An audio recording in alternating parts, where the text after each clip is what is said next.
was sitting on a cold, hard floor, and there were 6 bodies lying around me, all sleeping. And it was about 1 a.m, and in my arms was an 11-year-old boy. I was in Bulawayo, Zimbabwe, and, Zimbabweans, hi! Fantastic. And I was in Bulawayo, Zimbabwe, and there was a little boy who had just been off the streets for 3 months. And he was in my arms sharing with me his life story. All the children that were lying around me had all been on the streets, and they were all under the age of 15. And as he was looking up with his big, brown, beautiful eyes, he was saying how he left home at the age of 6.5 because his mother was a prostitute and the men would come in and beat him up, and he was even chained outside and left outside like a dog for days. And he knew that if he stayed, he could possibly die. He was living just outside of Harare at the time, and so he ran away from home. And he took his chances on the streets, but the streets were even worse. And the most horrendous things you can imagine happening to a child happened to him. And he was on the streets for 3.5 years. And in the time, his hair fell out from malnutrition. He took solace with prostitutes who protected him at night. And he learned to survive on his own. And as he was sharing his story with me, I was young. This was 10 years ago, nearly to the day. He was looking up, and tears were streaming down my face and down his. What do you say to a child who has just shared this with you? You can't say it's okay, because it's not okay. You can't say everything's going to be okay, because I didn't know that. And so I looked down at him and I said, if you could have anything in this world, what would it be? And he looked up at me and he said, Megan, all I want is to go to school. Now, you know those pivotal moments in your life where you know that the next thing that comes out of your mouth is going to change the course of your life and his life forever. Now, I could be like other volunteers and say, that's so nice, and go home back to my lovely life back in Australia and just pray for him. Not saying prayers are not great, but just saying. Or I could actually make a change. But I only had a split second. And we all have those moments, right? Where we know it's those pivotal directing moments in our lives. So I looked down at him and I said, for as long as you need to go to school, I will make sure you go to school. I had no idea what I was doing. None. I didn't know what he'd missed out on 4 years of school, so we couldn't just send him to a local school. There were 12 kids that I was working with who all had lived on the streets and missed out on school. Some were 18 and couldn't even write their own name. They'd been on the streets for that long. So I couldn't just send them to a school.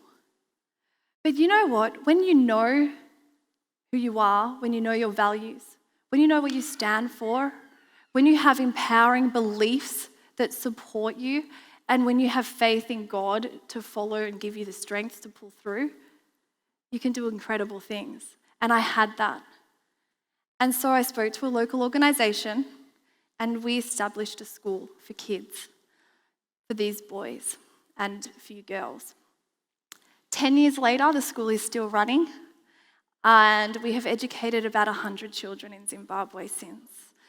Now, I'm sharing this with you because we have no idea what we are capable of until we step into our power. Because the thing is, fear doesn't leave us. If we're constantly waiting for fear to go before we take action, that's not going to happen. I've been fearful for the last decade about where we're going to get funding from, how we're going to do this.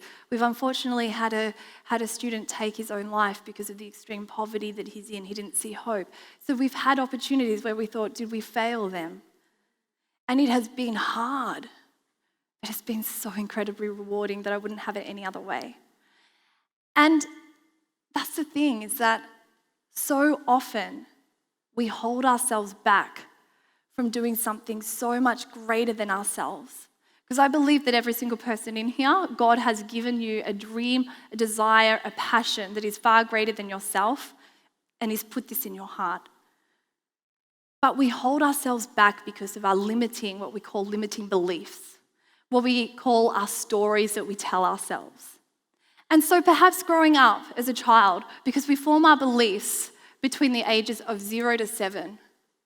That one's not working. So between the ages of 0 to 7 is when you get your beliefs about yourself and the world. And so depending on your childhood upbringing, depending on your culture, your religion, depending on if you received trauma, depending on what was and wasn't acceptable, would depend on your beliefs. But the thing is that our brain is really quite lazy. So what it does is, if you're told growing up that you are only loved if you're perfect, and if you show any other emotion or any signs, or if you get grades or whatever it may be that's not perfect, then what happens is your brain has now associated the event, which is I have to be perfect, to love, has fused the two together. And so that's what your definition of who you are becomes. That's your belief system. So now you believe that you have to be perceived a certain way in order to be loved. And this is the thing, right? Is that we're 20, 30, 40, 50, 60, 70 plus years old. We're operating from a belief system that we formed at the ages between 0 to 7 as adults, and then we wonder why we struggle to implement boundaries. We wonder why we struggle with perfectionism. We wonder why we struggle to take risks, to ask for a job promotion, or to fulfill a dream. We wonder why we're living in a state of fear instead of in a state of love that God created us to have. Because neurologically, our brain actually cannot process information and make decisions from a place of fear and a place of love at the same time. They use separate parts of the brain that cannot be fired up at the same time. So if you're operating from a place of fear because of the beliefs or the stories that you've told yourself about who you are and what you're capable of, then that's why in today's society, even more than World War I and World War II, there are higher cases of anxiety today, depression. People are operating from fear like never before. And that's not who God made us to be. He designed us in love. And so what we think is, well, if I just keep doing things, so if I keep being perfect, if I keep pleasing everyone around me, if I keep being all things to all people, which as women, we're really good at doing. We tend to take on that role a lot more than what, say, men might, we're the people pleasers. We might have self-sabotage in there too, or imposter syndrome, or in Australia, the good old tall poppy syndrome. Don't get too big for your boots now, Megan. That's what I got told growing up. But God created us, He created us fearfully and wonderfully made. God didn't create us to live operating from beliefs that we got because other people might have hurt us, or because other people's own undealt issues were transferred onto us, or because of the sinful world we live in. We didn't have the understanding we have as adults, as a child, so we just made it mean whatever could make sense to us at the time. That's not who God created us to be. And so we think if we keep doing things, then we might end up being happy or successful or whatever, joyful, whatever it may be, and then we will have happiness. So we focus on what we're doing all the time. It's a little bit like salvation through works, I guess. We often think that if we just keep doing things, then we wonder why. Well, why am I not happier? I'm saying my affirmations. I'm being positive. But why am I still struggling with this? And so we keep doing, and we've got it the wrong way around. Because what we need to focus on is who we're being and our identity first. Then that shapes what we do, which shapes what we have. And so if we have a look at who we're being, right, if that's what we're meant to do, I'm going to put a red line across this so that you know that that's not what to do, except the red's not working. So there. So when we look at who we're being, then we ask ourselves different questions. So this is a question I ask myself every morning. Who do I want to be today? How do I want to show up? And I ask myself this between transitions, between going from work So I will ask myself in the car after driving home tonight from here, before I enter the house, who do I want to be when I enter the house? I want to be a loving wife. So what would a loving wife do? Greet my husband with a kiss. What would I have? A loving relationship. And so if every morning you ask yourself, who do I want to be today? What do I need to bring into the day? Who do I need to be? Then that will shape what you do, which will give you the results that you want to have in life. So then that leaves me with the next question is, well, if we're looking at who we're being, who does God say who we actually are? So not just who I want to be, but who does Christ, who does God actually say? So I had a look in the Bible, and here's some of the things. So if you're wondering, I don't know who I want to be, let's have a look and let's be who, I keep getting the wrong red. Let's have a look at who God says we are to be. Anyone want to take one guess as to the number one thing that God says our identity is? I heard it? Love. Perfect. Let's start with love. So that's pretty much what it comes down to, right? There's a lot more, but it's love. We're made in love. God created us in love. We know that a baby dies if it doesn't receive love. We are physically wired for love. We know that empathy is a taught emotion that helps us love others deeper. We are created by a God who is pure love, in love, to give love, to receive love. So if we say, who am I being is love, what would we do? We would have good boundaries. We would make our yes be yes and our no be no. Brené Brown, who's a leading researcher in shame and vulnerability, you might have heard of her. She says that being clear is being kind. And so often we're not clear enough with our intentions with people. We might say, yes, I'm happy to help out, when at the back of our heads, we're like, I really don't want to. But we want to please people because that's our belief system. If I please people and say yes all the time, I will be liked. And what happens is we get passive-aggressive and resentful and exhausted because we really didn't want to say yes that we said yes to. That's not love because that's not being clear with someone. So when you love someone, you have boundaries, which is essentially knowing when you end and someone else begins and being clear on that. If you have love, what would you do differently? Well, love breeds patience, kindness. 1 Corinthians 13, right? Said it on our wedding day. So we'd be patient. And then what would we do? Then what would we have? Okay? God also says, I'm alive in Christ. So if we're being someone who is alive, what would we do differently? We'd take risks, right? We're alive, we're living. We would create more joy in our life. Because joy is actually created. Joy is something that we see. We can create moments of joy in an instant by looking at a sunrise.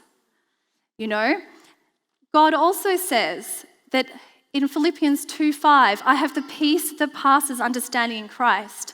So we know that who we need to be is peaceful as well. So peace. That's one I always ask. As a mum with 2 toddlers, I had a 2 and a 3-year-old for 6 months. I tell you what, I don't think I prayed for peace more in my life. God, give me peace. Just maybe be peaceful parenting. So what would I do differently?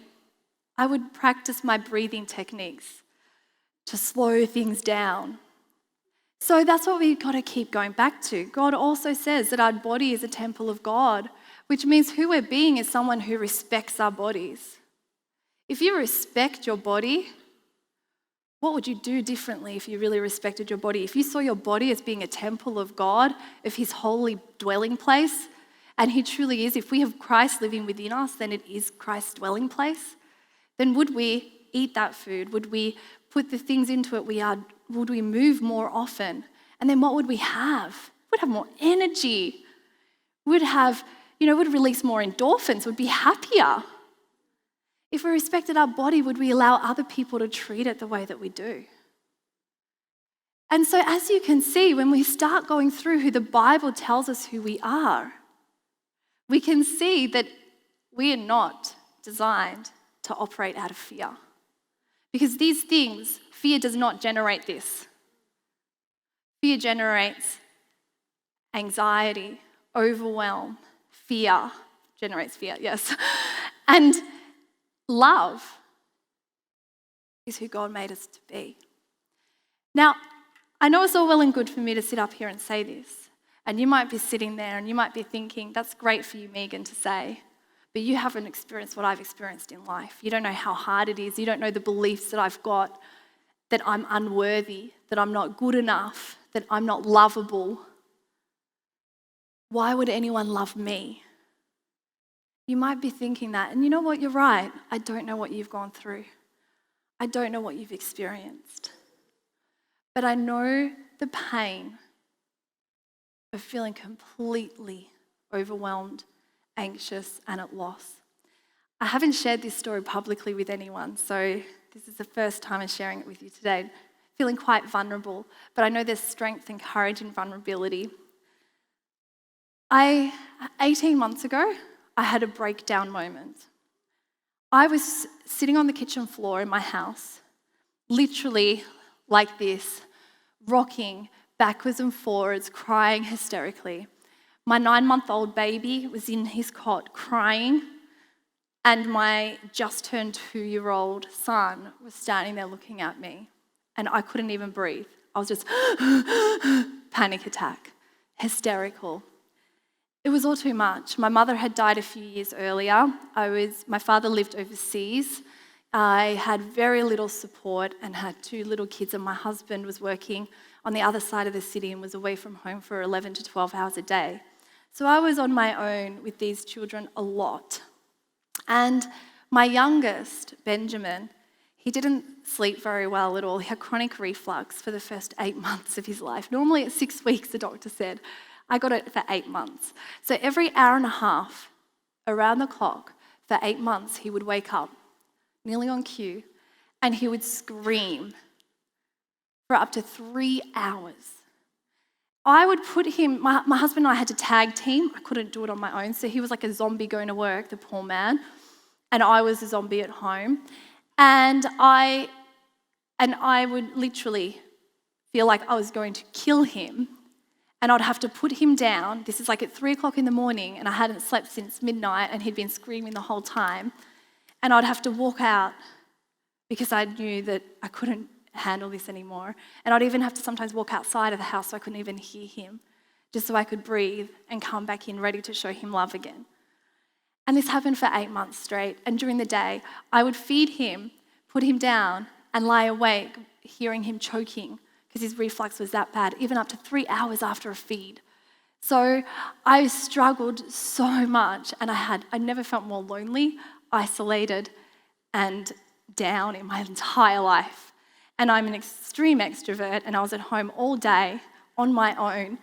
And I tell you what, we're not designed to parent that way. We are not designed to live in silos that I was living in. And so I called my sister as I was on the kitchen floor crying, and I said, I can't do this anymore. And she gave me the greatest gift of empathy. And she said, Megan, this is really, and she said the S word, I won't say it now. And she said, what you're going through is really hard. She validated it. She validated me. Didn't try and make it better. She got it. Then she said, and then I said to her, how am I going to get through this? How do I do this between, and she said to me, she goes, Megan, you just will, step by step. Just breathe, honey. Just breathe. So I just started to breathe, and I hung up the phone, and I said, that's right. I'll get through this like I got through everything. My mother's death, like I got through hard times when I was living in India in a leper colony that I lived for a while there, and I received death threats and all the rest. I'll just do what I did every other time. So what I did was I ended up saying, well, what's the next right step? So often we get so overwhelmed because we see where I am now. And I thought, my goodness, I'm a coach. I was working with people on mindset, and I felt I was so much in shame. Part of the reason why I was struggling is because I didn't even reach out because I was too ashamed. because I'd moved away from who God had told me to be, and I believed the lies of the devil, and I believed that I was not capable. I believed that I was a bad mum. I told myself all these terrible stories in my head that are so untrue, that my shame was keeping me silent and in my own prison of pain. And so I reached out. I contacted a sleep school. Didn't help. My child was the worst one they'd ever seen. Did validate how tough it was I was going through, thank goodness. But at the same time, it was like, oh, okay. I also contacted a coach who helped me. And I surrounded myself with people who lifted me up. I started turning off Netflix and I started watching personal development interviews, and I just started to get back into my coaching manuals and started to reread things. And piece by piece, I started to pick myself up and return to who Christ made me be.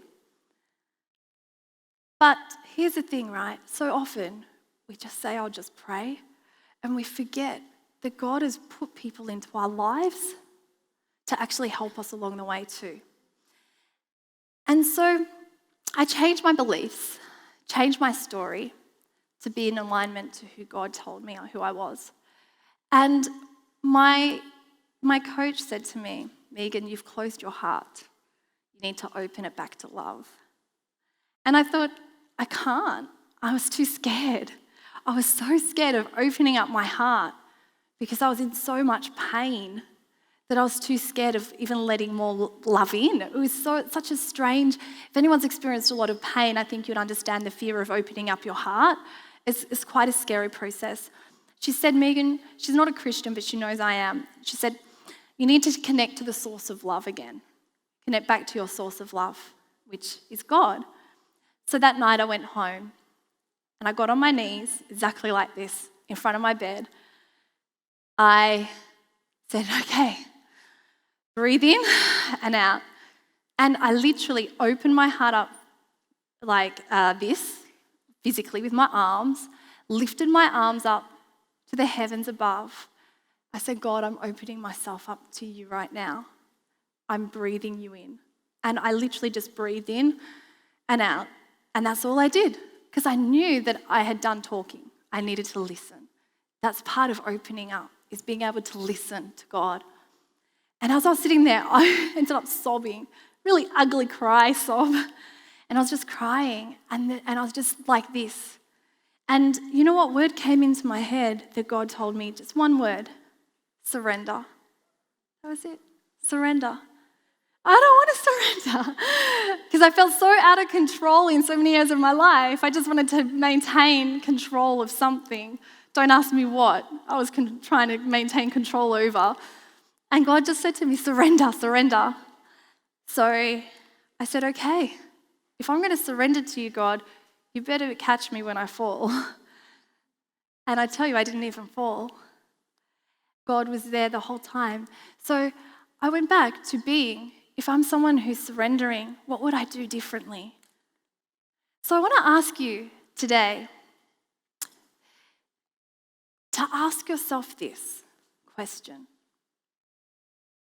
Who do you believe you are? What is your story that you tell yourself to keep playing small in life?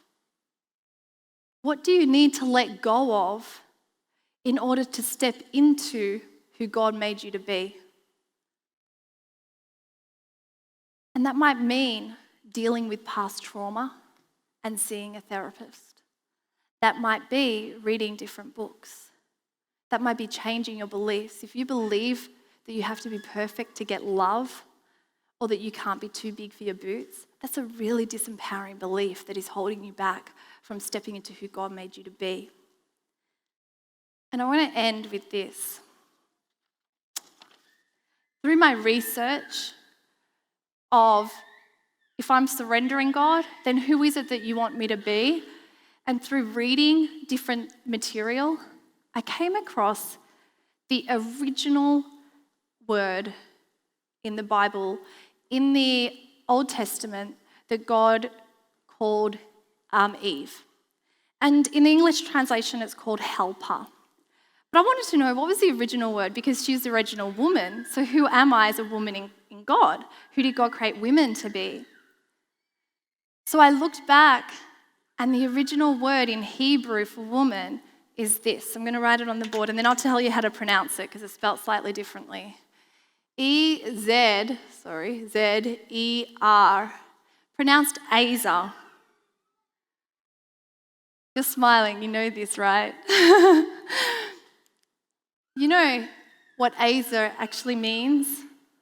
Strong and benevolent.